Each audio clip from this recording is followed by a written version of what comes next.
Erthygl gan Olwen Roberts, gangen Foel a Llangadfan. O dan y teitl Cael fy nhraed yn rhydd unwaith eto. Ar ôl meddwl yn ddwys, gwnaed penderfyniad ar ddechrau mis Gorffennaf i fynd ar fwrdaeth fechan o'r enw Gaelig Getaway. Eithom i fyny i Newcastle ddiwrnod ynghynt ac aros yno mewn gwesty oedd yn edrych allan ar Angel of the North. Ar y pnawn canlynol, eithom i'r porthladd a chael prawf Covid. Aros yn bryderus nes cael y canlyniadau ac wedyn ymlwybro ar fwrdd y llong i ddechrau ar ein hantur. Teithio wedyn am ddiwrnod cyfan ar y môr a chyrraedd Belfast ddydd Sul. Yno, cawsom drip bws o amgylch y ddinas, gan roi cyfle i ni weld yr adeiladau traddodiadol. Gwelwyd rhesi a rhesi o 2 Fictoraidd, neuadd y ddinas a'r man lle gafodd y Titanic ei adeiladu. Ymlaen wedyn i Stormont, man cyfarfod Llywodraeth Gogledd Iwerddon. Neidio nôl ar y bws ac ymlaen i Gastell Hillsborough, cartref swyddogol ysgrifennydd gwladol Gogledd Iwerddon, a lle mae'r teulu brenhinol yn aros wrth ymweld â'r wlad. Cawsom ein tywys o gwmpas rhai o'r stafelloedd cyn cael amser rhydd i gerdded y gerddi sy'n gorwedd mewn can cyfer o dir. Cyn mynd yn ôl ar y llong, roedd yn rhaid cymryd ein tymheredd. Roedd pawb yn ofalus iawn ohonom ac roeddem yn teimlo'n ddiogel iawn bob amser. Wedi teithio dros nos ar y llong, dyma gyrraedd porthladd Glasgow, dinas fwyaf Alban. Cawsom ein tywys eto yn broffesiynol gan wr oedd yn llawn gwybodaeth ac yn dwyn sylw at wahanol adeiladau o bwys. Aros enid yn George Square, calon y ddinas a chanolbwyntio ar y bensaernïaeth yno. Ymlaen i ymweld â'r eglwys gadeiriol ganoloesol drawiadol sy'n dyddio nôl i 1136, cyn aros eto i edrych ar adeilad dywodfaen Kelvin Grove, sef oriel ac amgueddfa sy'n canolbwyntio ar gelf a phensaernïaeth Glasgow. Cawsom dreulio 2 awr ddifyr iawn yma. Diwrnod ar y môr oedd hi dydd Mawrth, taith bleserus iawn, gyda golygfeydd godidog bob ochr i'r llong.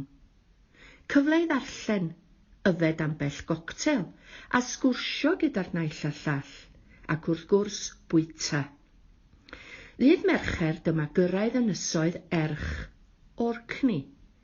Roedd fy chwaer wedi bod yma ac yn argymell i ni fynd i ymweld â sgar a bre. Felly ffwrdd â ni unwaith eto ar y bws. I ddechrau, eithpwyd â ni heibio cylch cerrig Brodgar, sef y cylch gerrig mwyaf ysblenydd yn ynysoedd Prydain. Mae'n safle seremoniol sy'n dyddio nôl i'r 3ydd mileniwm cyn Crist. Ymlaen â ni wedyn nes cyrraedd y pentre neolithig sgar a bre. Darganfyddwyd y pentre yn yr 1850au wedi storm arw. Credir fod y pentre yn cael ei ddefnyddio yn y cyfnod 3100 i 2500 cyn Crist. Wrth ymlwybro amgylch y tai, roeddem yn gallu gweld y dodrefn oedd wedi ei gwneud o gerrig, gan nad oes fawr o goed ar ynysoedd Erch. Ac yn ambell dŷ, roedd tystiolaeth o dŷ bach cyntefig.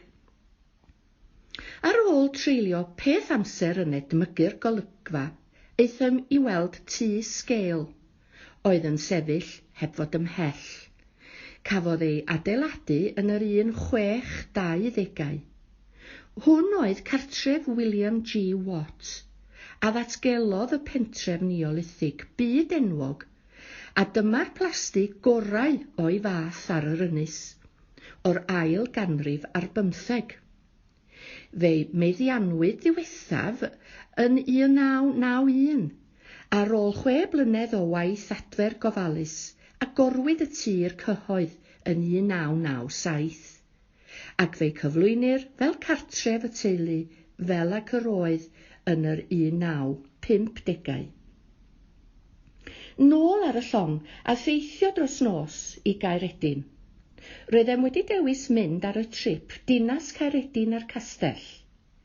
Dyma ffordd o weld llawer mewn ychydig oriau, gan gychwyn gyda'r castell, cartref teulu brenhinol yr Alban ers canrifoedd, man geni James y Chweched yn 1566.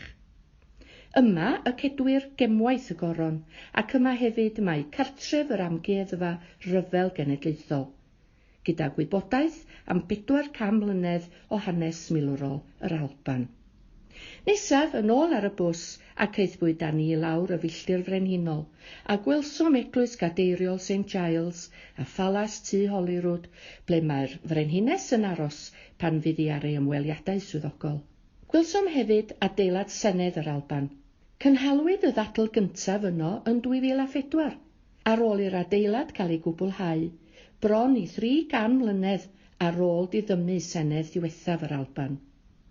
Yn fy marn i, adeilad sobor o hyll, yna nôl i'r llong i baratoi at ein swper olaf. Cawsom wythnos wych, gwelsom lawer ac fe ddysgon i lawer. Braf cael oedd y cyfle i deithio eto, ond gofal pia hi.